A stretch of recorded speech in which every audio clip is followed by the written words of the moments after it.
On commence avec l'autre actualité de ce week-end en sport mécanique, c'est bien sûr le rallye de Chypre en championnat du monde. Vous savez qu'en arrivant sur l'île, Marcus Gronholm, le Finlandais de Peugeot, menait au classement du championnat des pilotes devant Richard Burns. Oui, mais voilà, il a abandonné le Finlandais lors de la première étape avant-hier. Du coup, l'Anglais de Subaru en a-t-il profité? François Delcourt a-t-il pu défendre les intérêts de son équipier et ceux de Peugeot? Avant l'ultime étape aujourd'hui, voici les réponses de notre envoyé spécial à Chypre, Thomas Sénécal.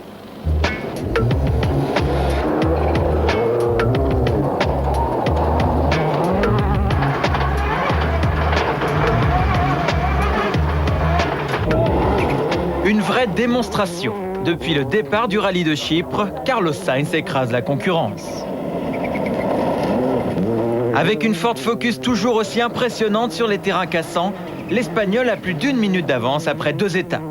Battu par son équipier Macrae à l'Acropole, en panne de victoire depuis 2 ans, Sainz tient sa revanche.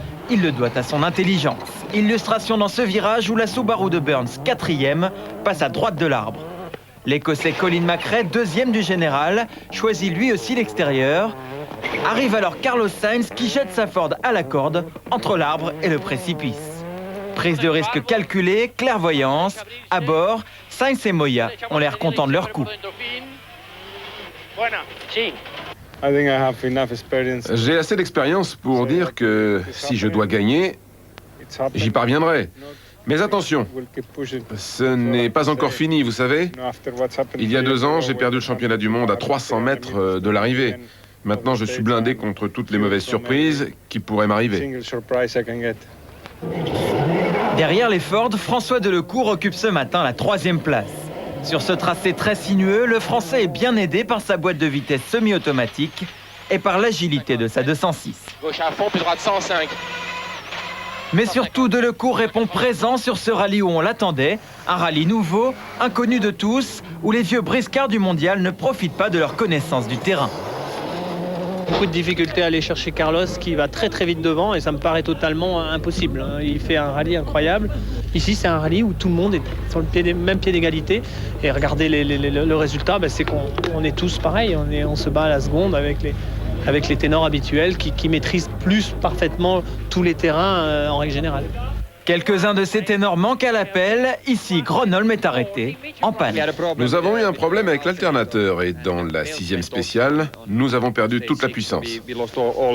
La voiture s'est arrêtée, impossible de repartir. Après un bon départ, le rallye de Didier Auriol vire au calvaire. En panne de direction assistée dans un tronçon de 800 virages, Auriol termine à bout de force et abandonnera quelques kilomètres plus loin sur un problème mécanique. Pour l'Allemand Armin Schwarz, c'est encore plus violent. Il détruit sa toute nouvelle Skoda dès le 2e chrono.